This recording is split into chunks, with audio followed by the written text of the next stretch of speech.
Hello everyone, welcome to this channel. Myself, Professor Pratik Prakash Kale, your tutor for this engineering mechanics subject. So today we are going to see the polygon law of forces for resultant, and then we will solve one problem and procedure for how to solve the given problem of force system using graphical method to find out the resultant. Okay, so for that so before going to exact point, we should have one motivational quote from our beloved APJ sir. So do never complain about the difficulties in life because a director, that is God, always gives the hardest role to his best actors. Okay, so keep remember this and be motivated and be positive for anything which is going to come in your life. Okay, now moving to the next point, that is law of polygon of forces for computing resultant. So for that you have to consider one statement, that is statement of this law of polygon. If a number of forces acting simultaneously on a particle can be represented in magnitude and direction by the sides of polygon taken in order, then the resultant of such a force system can be represented in magnitude and direction by the closing side of polygon taken in reverse order. So what exactly this particular statement says?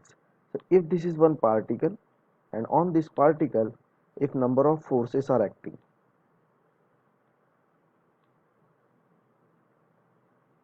okay, so you can represent these all forces, okay, you can represent these all forces in magnitude and direction as a sides of polygon. Okay, just look at here, I am representing one force like this, in which it is given I will follow one order for representing these forces. This will be my 2 using graphical approach or polygon law. This will be my 3 force and this will be my 4 force. Now this side becomes unclosed. Okay, if I close this line, this will become a closed polygon. So this is the line where if I start from starting point towards the end point, so in this way this is the reverse order and this closing side represents the resultant of this entire force system. From this, for this particular case we will be going to see one problem, in that I will clear your entire doubt. Just for now you have to understand this. Okay, now moving to next. So what exactly the graphical method is for computing the resultant force? So it is another method for finding out the magnitude and direction of the resultant force rather than your analytical approach by the law of polygon of forces or polygon law of forces. Now it is done as discussed below. So what is the approach to solve the problem using graphical method? So step 1 is to construct a space diagram, that is position diagram. It means the construction of a diagram showing the various forces or loads along with their magnitude and direction acting on the body.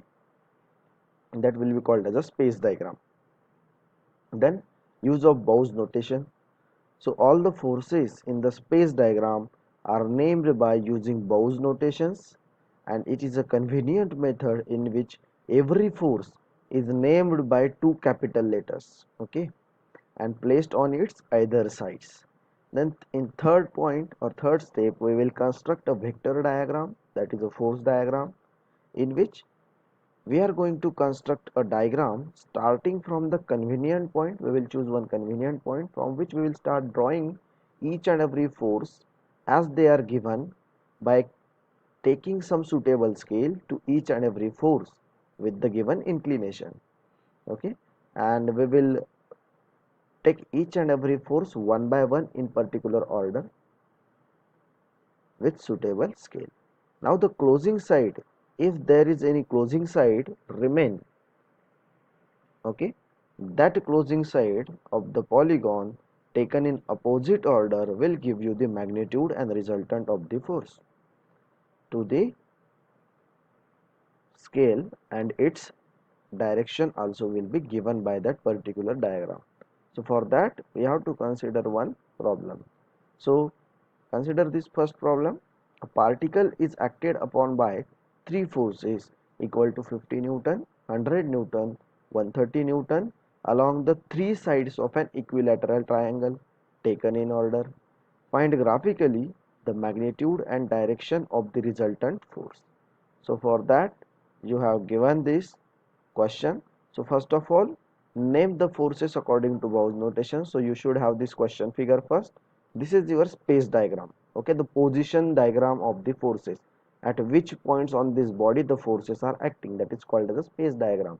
So first of all, name all the forces according to the Gauss notation.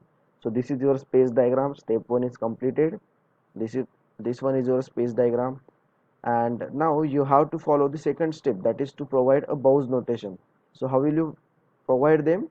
The 50 Newton force, which one is 50 Newton? This one is 50 Newton. So 50 Newton force is named as A to D. So this is 50, this is 100, this is 130 kilo 130 Newton. Now we will provide it a Gauss notation. So this is A to D. Okay, this 50 Newton force is in between these two letters AD.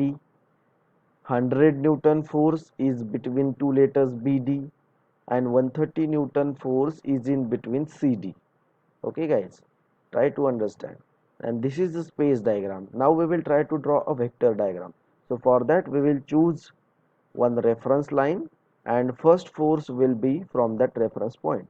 So A to D will be our A to B will be our first force. So A to B 50 Newton. So I have taken scale 1 centimeter equals to 10 Newton.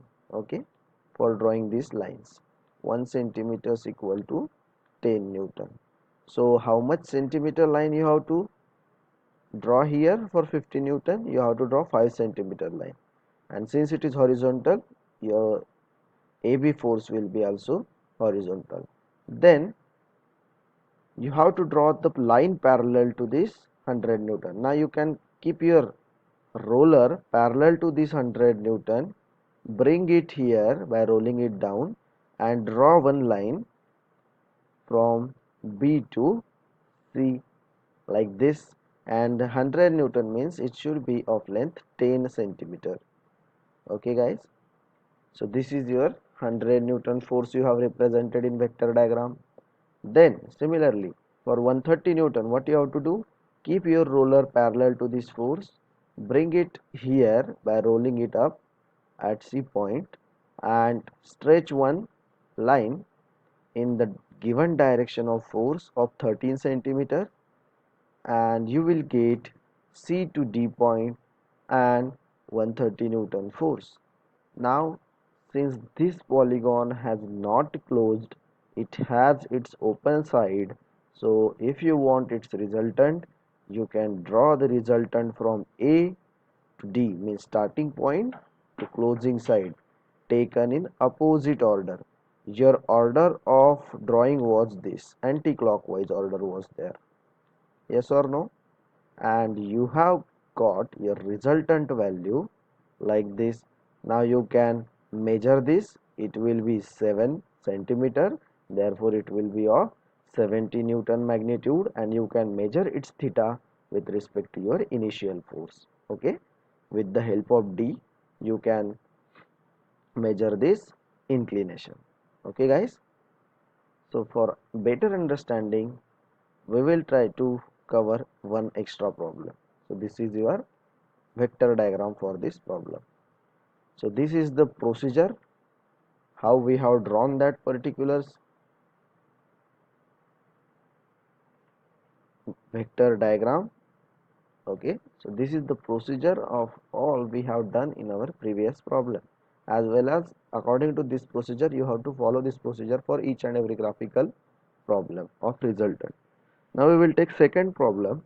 So consider this coplanar concurrent force system So the forces are given like this: 20 Newton incline at 30 degree towards north of east, sorry, 25 Newton towards north, 30 Newton towards northwest, 35 Newton inclined at 40 degree towards south of west. Okay, so for that you have to construct first a question figure, that is a space diagram. So space diagram is this: 20 Newton, first force is 20 Newton inclined at 30 degree north of east, from east towards north it is at 30 degree. 25 Newton towards north, purely vertical force. 30 Newton towards northwest means at 45 degree in north and west region, and 35 Newton incline at 40 degree towards south of west in this way. Okay, so this was your 40 degree 35 Newton force. Now this is the space diagram. Now you have to provide a Bose notation. So since this is a concurrent force system, we will provide name as A, B, C, D, E. Okay guys, so A to B will be your 20 Newton force, B to C will be your 25 Newton, C to D will be 30, and D to E will be 35. Now we will draw a force diagram or vector diagram from this question. So prepare one or draw one reference line. Choose any point on this line and draw a line parallel to first force. We will be taking this force as a first force. So 20 Newton incline at 30 degree. So here we are also assuming 1 centimeter equal to 10 Newton is my scale of drawing. Okay, you also have to draw with this scale, then you will get exact answers. Okay, now this we have considered A to B force, that is 20 Newton incline at 30 degree. Then keep your roller parallel to this force, 25 Newton force, and bring it up to B point, and B to C try to sketch down vertical line of 2.5 centimeter, that is 25 Newton. B to C 25 Newton. Then for 30 Newton force, keep your roller parallel to 30 Newton, bring it at point C here in vector diagram, and sketch one line incline at 45 degree to the waist line.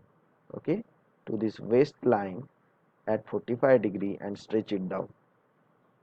So you will get C to D force, that is 30 Newton, and should be of 3 centimeter. Then moving to the fourth force, that is 3.5 centimeter, it will be in a vector diagram of magnitude 35 Newton. So you have to keep your roller parallel to 35 Newton, bring it here at point D and draw one line in the direction of 35 Newton force of length 3.5 centimeter as per our scale of this vector diagram. Now also after drawing this particular forces, okay, entire force system we have represented in a graphical manner, so we are not getting exact closed polygon. So here also we are getting one open side, so we can close this open side by joining starting point towards the end point, means in reverse order. So this will be your resultant. Okay guys, now if you take this closing side in same order, okay, now as this force is called as a resultant, this force will be called as a equilibrium force or equilibrant force. Okay guys, try to remember this concept. This is known as a equilibrant force. Okay, the force of the polygon which is acts or which is represented as a closing side and taken in same order as the forces are drawn, called as a equilibrant force, and the closing side of polygon which is taken in opposite order, that is called as a resultant. Now if you measure this, it will be 4.56 centimeter, that is 45.6 Newton, and it will have its direction in the northwest zone. Okay guys, and you can define its theta with respect to east and west also with the help of D or Proctor. Okay guys, so I think you have got the concept of graphical method also. So thank you for watching this video. Watch my previous videos and stay tuned for the next lectures. Thank you so much.